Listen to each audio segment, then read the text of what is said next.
Luke Wollet was in all of your shoes 9 years ago. A 2010 graduate of Poland Seminary High School and a three-sport athlete, Luke Wollet left his mark before venturing out into his life. As a member of the football team, Luke owns the record for the longest interception return at 104 yards, was team captain, and scored the first touchdown on the new turf. Luke was on the basketball team that made a state Final Four appearance and is the record holder for assists in a season, career, and game. In track, Luke was part of the 4x4 relay that won the state championship and broke the school record. These athletic accolades are just a small part of Luke's many achievements during his time at PSHS. 2 months ago, he was inducted into the Poland Athletic Hall of Fame for his outstanding athletic career. Please join me in welcoming the 2018 Poland Seminary High School Thanksgiving Day Assembly Speaker, Mr. Luke Wollet. That was a great introduction. I've been to a few places now to speak, and I'm going to bring you everywhere with me. He starts introducing me wherever I go. And class presidents, McGuire 2060, I'll vote for you. That was a great speech, buddy. That was great, and it's a blessing to be here. I'm overwhelmed with gratitude and just a feeling of an overwhelming feeling of just thankfulness to be here and to see so many teachers that played such a great role in my life, and even Miss Madison, who was a classmate of mine, who's now a teacher of yours teaching English. It's amazing. You know, Mrs. Finnegy, you guys know Mrs. Finnegy. I used to hide under her desk and grab her legs. This is true. She loves me because it's true. All the way from Coach Grisdale, Coach Rico, Coach Denanzio, and Mrs. Simcoe. Is Mrs. Simcoe still? Is she in here? Mrs. Simcoe, I'll tell you so. I love her. I do. I love her too. So I used to hide in her shelves. I did in the back room in the shelves. I used to hide me behind all these things. She'd be screaming, "Where's Luke? Where's Nico?" But after I told my story, which I'll get into in a little bit, Mrs. Simcoe sent me a beautiful note. It's actually hanging on my refrigerator still in sunny 75-degree weather, South Florida. And it was beautiful. And of all the things she said in there, everything that I kind of went through in my life and all these peaks and valleys, the most important thing to her was she couldn't believe how incredible my writing was. She never saw that in class. I never reached my potential in there, but she was proud of me and all those seeds that she invested in me and planted in me grew at some point in my life, maybe 8 or 9 years later. But I love you, Mrs. Simcoe. So much gratitude for you guys, and that's what this whole thing is about. And the class presidents pretty much nailed everything I was going to talk about, so I don't even know why I'm here anymore. But great job, and that's just it. I heard one of the presidents talk about, you don't really realize, what you have until it's gone a lot of times. And I'm fortunate that through my journey in life, in these different peaks and valleys, what I've come to realize is the things that I complain about today when my life's good were things that I prayed for when I was at my lowest. And so, usually when I catch myself complaining at all about this horrible weather, and I take a step back and I just thank God for the weather, for the opportunity to step out in it, and for the opportunity to embrace the day, because this is a very short life. It's a very precious life, and just to have the opportunity to go around and be free and have nothing really hold me back in life anymore is enough to be thankful for. Just the breath this morning. And so to give you a little bit of background about myself, I maybe want to say two years ago, probably about a year ago, I told my story, and I was maybe about a little bit over a year sober. And what happened was number one recruit in my recruiting class at Kent State, he passed away of a drug overdose in South Florida. He was a good friend. He grew up in a community just like ours. And I seen this overwhelming guilt and shame that the family carried. And I seen how they didn't want to talk about it. And I knew what kind of person he was. And I wanted to take away some of that guilt and shame for the family. And the second reason that I kind of told it was for you guys. And I thought about our community, and I thought about the world that we're living in, and I thought about what was it like when I was your guys' age. And we grow up in a time where we all feel like we have the answers and we can't really ask for help. And so before I told my story, I really got put on my heart to kind of take that away from someone in this room that's struggling. You know, I'm a realist. I know people in this room are going through a lot worse things than I went through. And some of you are in a season that you're down, you're out, and I want you to point to me to get help. This guy needed help. He was someone that was successful at some point in his life. He needed help.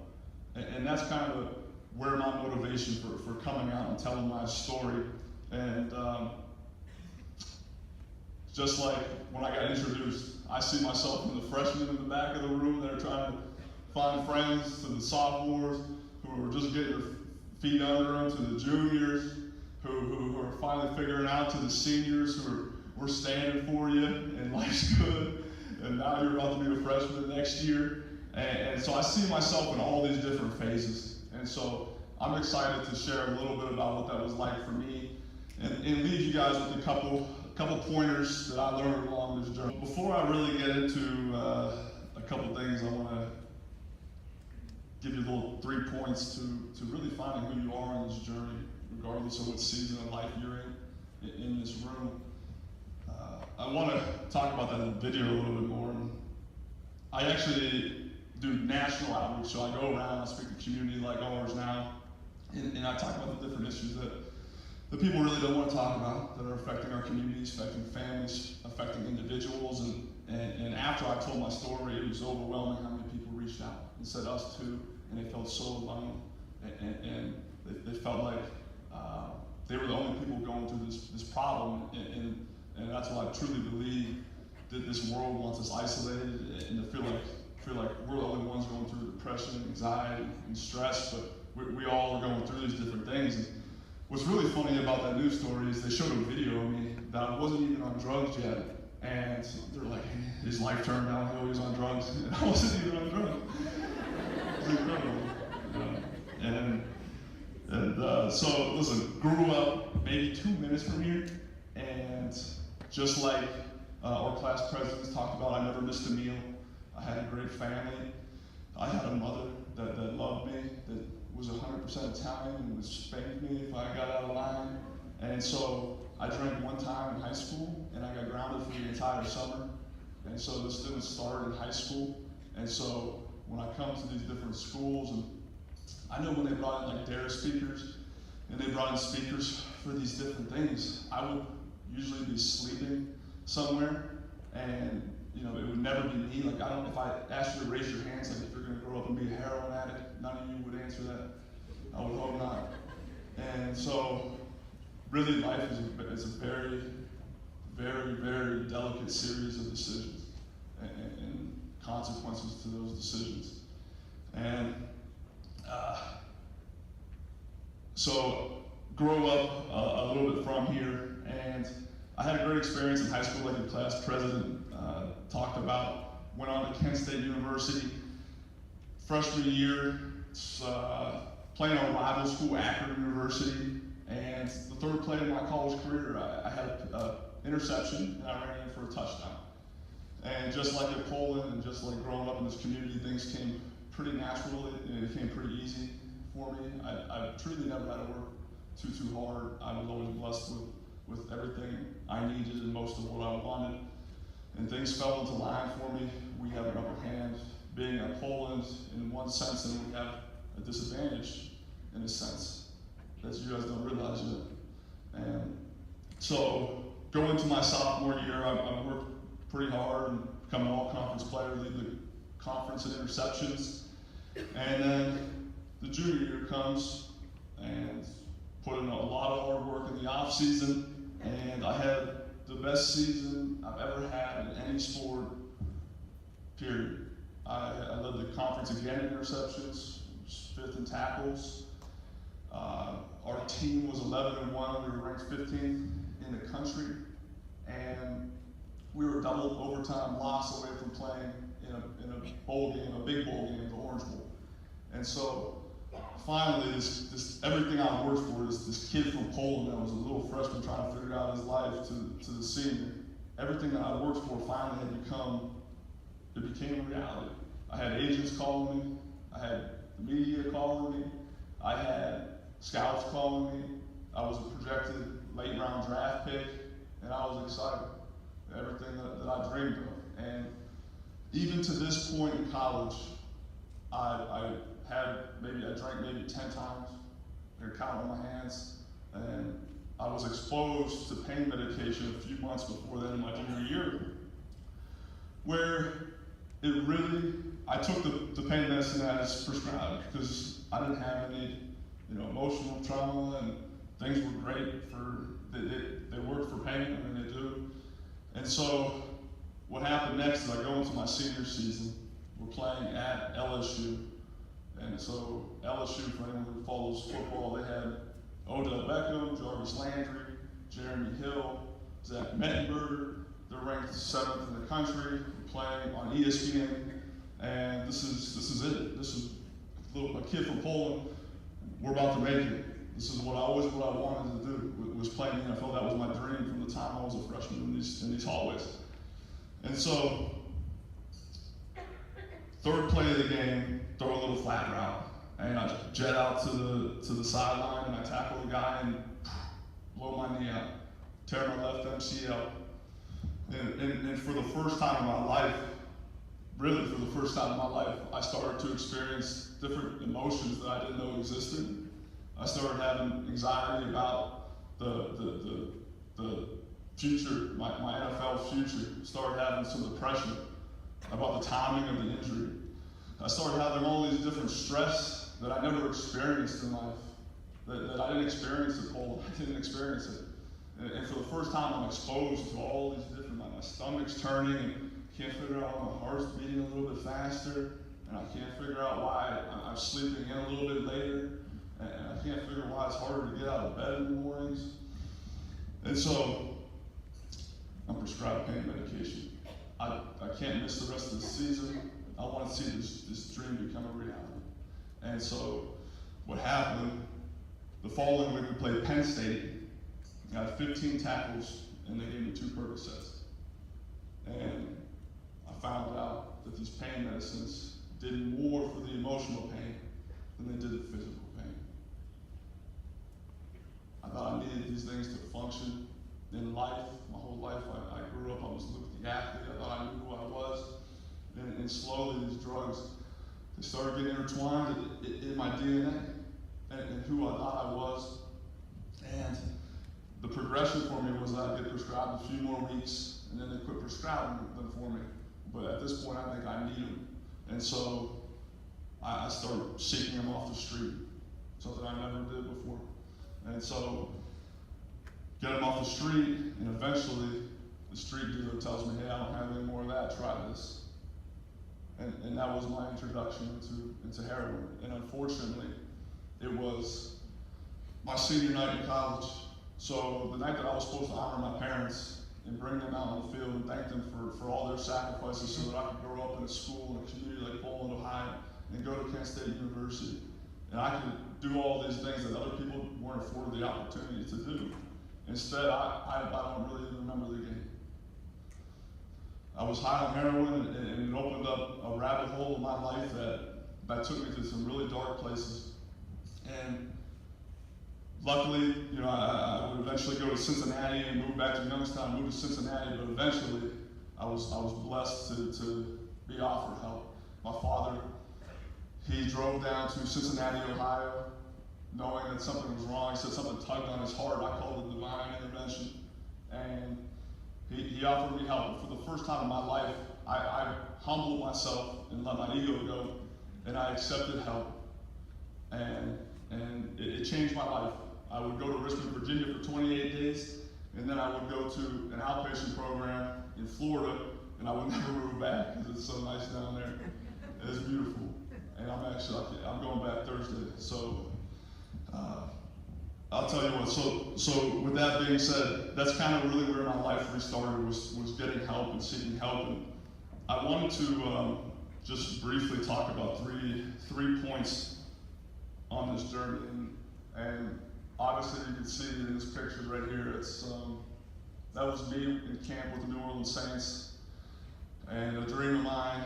And at this point in my life, my dream twisted, and these drugs turn your dreams into a nightmare. And, like I said, I'm very realistic, and I understand that most of you have probably, if you haven't done drugs, like that's great. If you haven't drank, like that's really great. But I understand that the society we live in, the pressure that you guys are going to go through, that most of you at some point are going to experiment with it. And I'm not, I encourage you not to, but I just want you to hear the stories and count the cost in your own life and figure out if it's worth it. And that was my dream since I was a young kid, sitting in these hallways. And at that point, it was a nightmare. These drugs, they twist you thinking deeply. And that's a picture about 2 months later, and a very, very dark time in my life where I really didn't even want to live anymore. And I took this picture. I'm actually wearing the same shorts. It's very sad.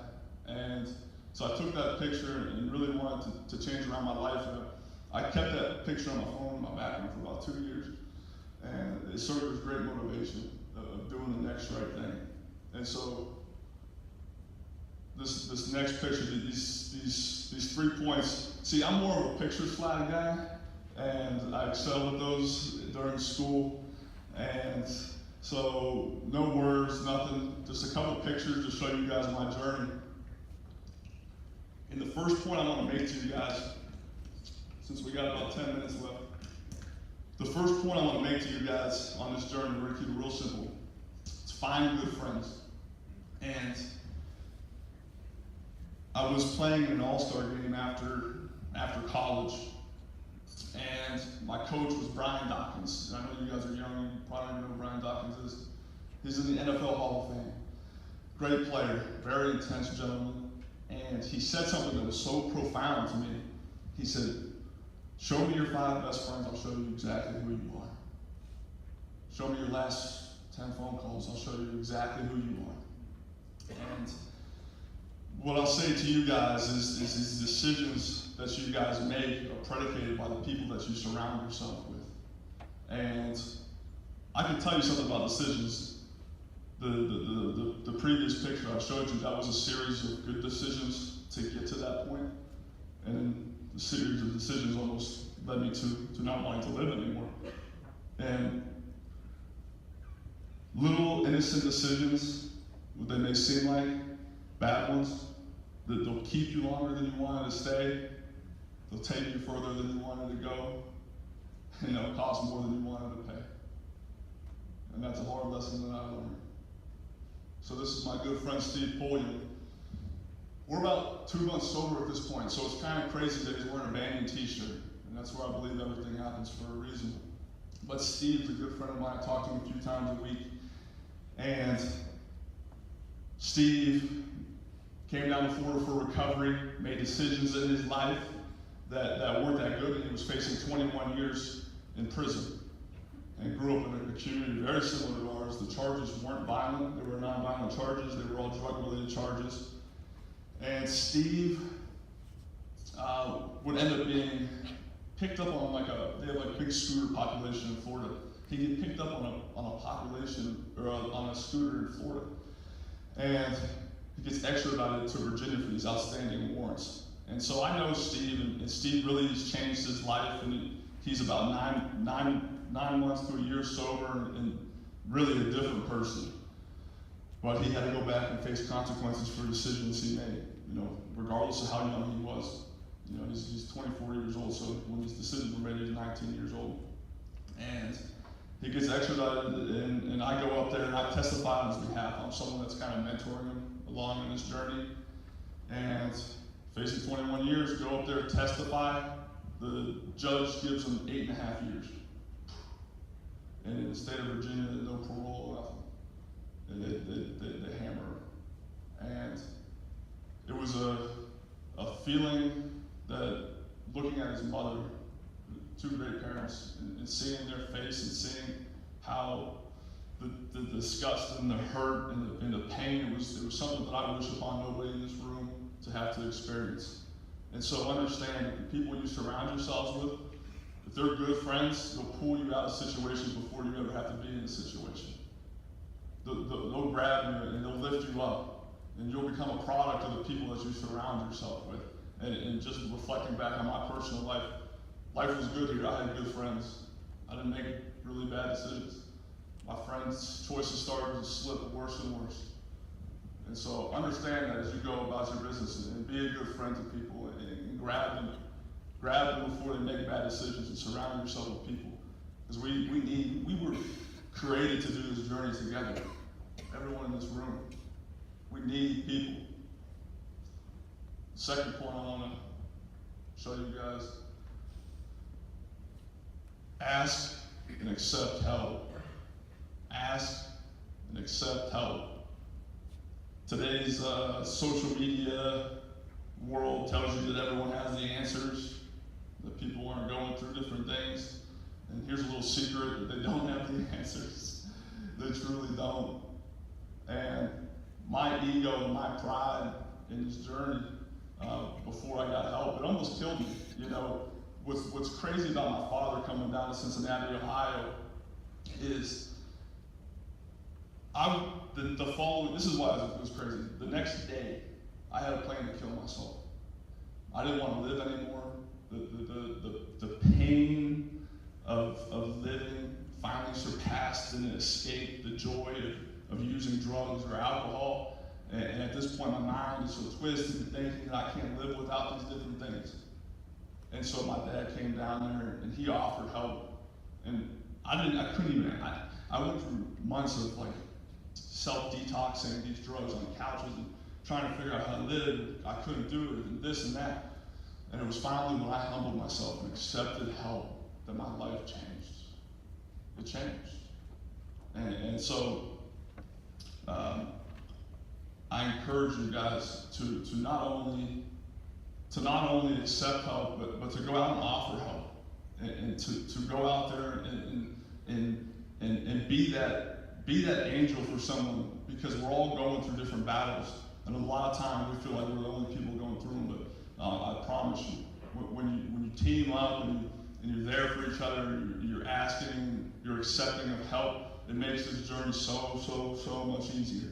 And today I have a great group of people around me that constantly we're supporting each other and lifting each other up. So understand that this is my first day in treatment. I found this when I was cleaning out my closet about a year sober. And this is what it reads. It says, I had given up hope. I lost who I was.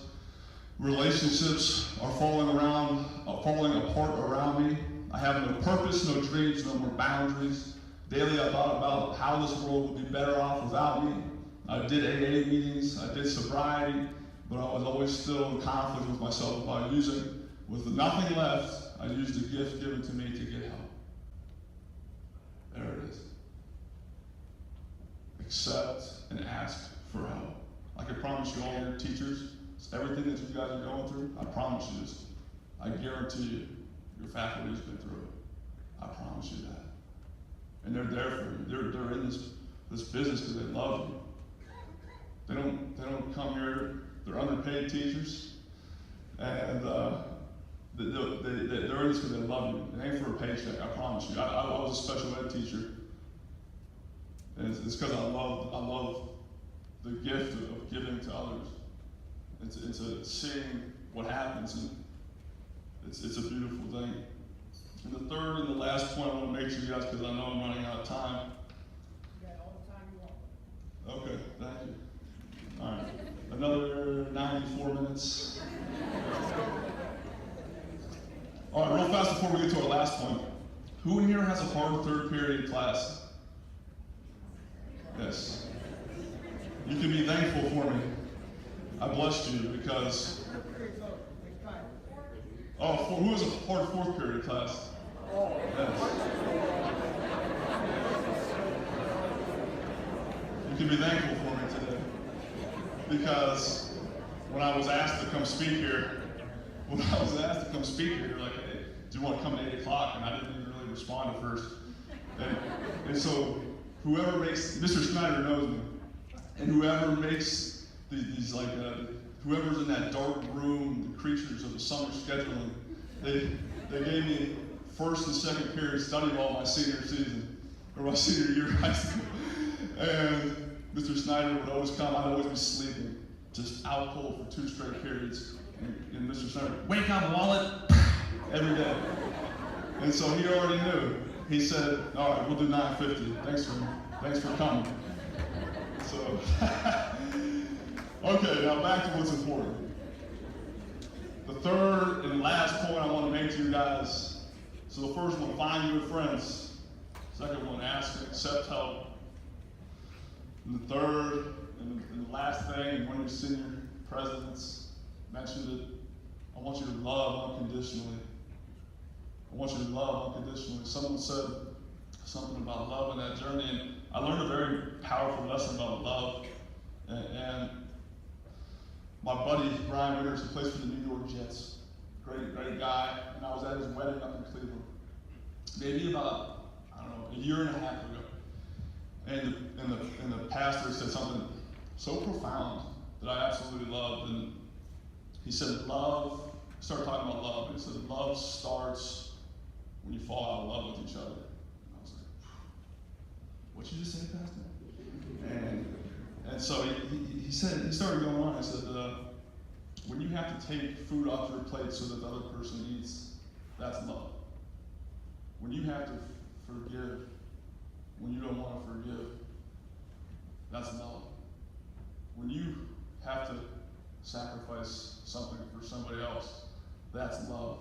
And I learned a very, very powerful lesson about love because my parents' unconditional love for me saved my life. You know, we love in this day and age has got turned into a sexual term. It has got turned into a term that's fleeting. And that's really not what unconditional love is.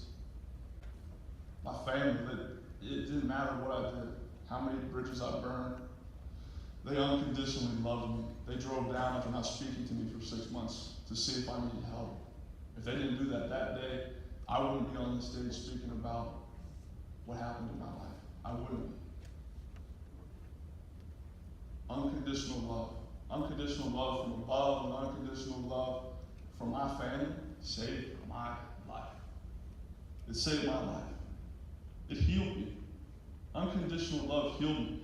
You'll never get to the point in your life, it's a lifelong journey of loving unconditionally because our heart, it puts up these walls as we go through this stage of high school and you go through college and people are going to hurt you and they're going to lie to you and Susie's going to cheat on you and Peggy's going to slap you and I don't know.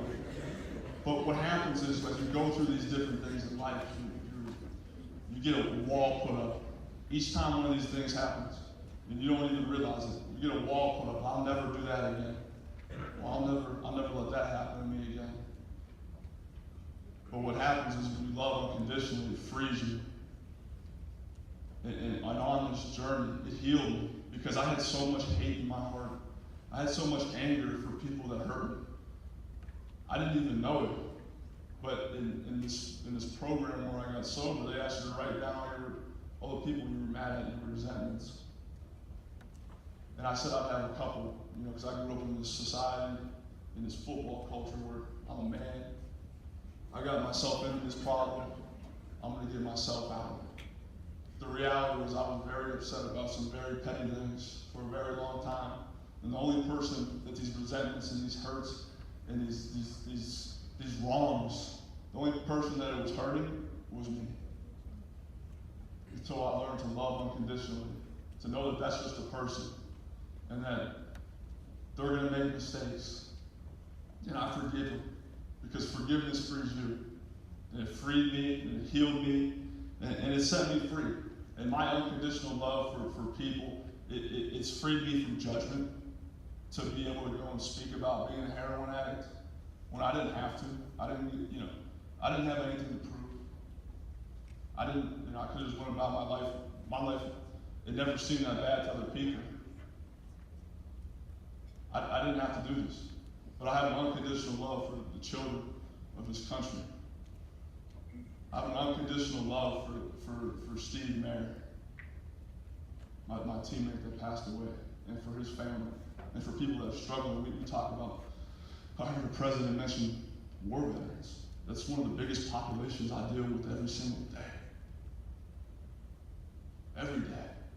These people were, I don't know if you guys would call them an addict or a junkie, I promise you. These guys are heroes. But just like myself, I'm not a hero, but just like myself, some emotional trauma, toppled with a few innocent decisions, and everything changed in life. Everything changed. And it's a snowball effect. It's a snowball effect. And understand this. I'm going to wrap this up right here. I'm going to wrap this up with a quote from the great urban philosopher Macklemore.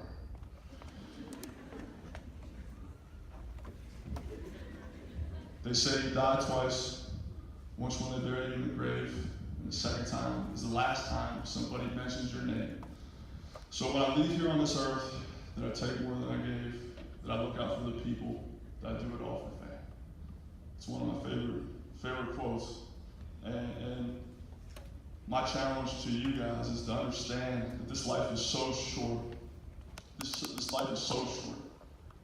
And unfortunately, some of us learn that before others. And I believe there's more to life than just this time on earth. But while you're on earth, I want you to lift each other up.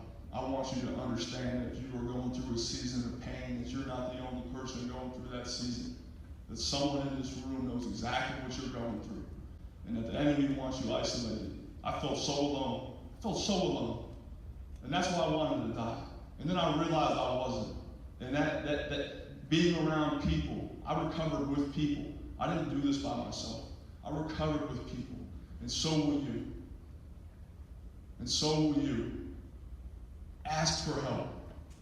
Your teachers love you. You have friends that love you. You have family that loves you. I promise you. If someone offers you help, take it. You're not weak. You're strong. You're strong. How many times in life do we learn how short this life is? Love people. Love them. Love them. Because it matters. Kindness, it costs nothing. Kindness costs zero. Nothing. If anything, it helps you more. It will lift you up. It will transform your life. Because just like your president said, every one of you has a purpose. Every single one of you has a purpose in this room, I promise you. Even if it's pain. My greatest pain in life got transformed into my purpose. It truly did. So understand, embrace these challenges, these stressful times of adolescence that you're going through, that you're maturing into a young adult, that you're trying to fit in, that you're trying to get around good friends. You might end up around some bad ones. You might make some bad decisions. And understand there is no condemnation for you. That you are forgiven. And that there's a purpose for your life. That you are loved by not only this staff and by friends, but you are loved by me. If you haven't heard it in a while, I love you. I promise you. And I will do anything for you guys. And that's why I came back and made my story public. And it's an honor, and it was a blessing to be here. And I can't thank you guys enough. And I'm going to talk to the guidance department if anyone in your family or friends is going through difficult time with addiction, that there is resources available for them. I work a lot in Ohio. I connect people to help every day for work. I just kind of come up here and speak when I can. And so there's resources available for you guys to get help for people. And I hope someone will take that offer. And I love you guys. I thank you guys. Go Bulldogs. Go change the world. Set it on fire. You understand that? Thank you guys.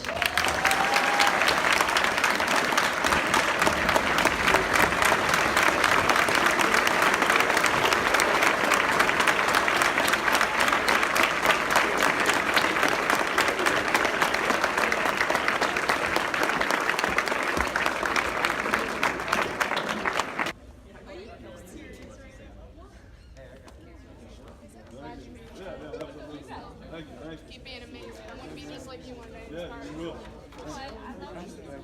Thank you. Hi, I want to introduce myself. I'm Coach Sonato's daughter. Oh, yeah, nice. I've heard some things about you, and I really appreciate Yeah, it. you're a great father. Absolutely. Anything you need, let me know. Yes. Yep, your daughter was at church. I'm Maddie's. Oh, nice. I just want to say thank you. Like, I look up to you. My dad is a king.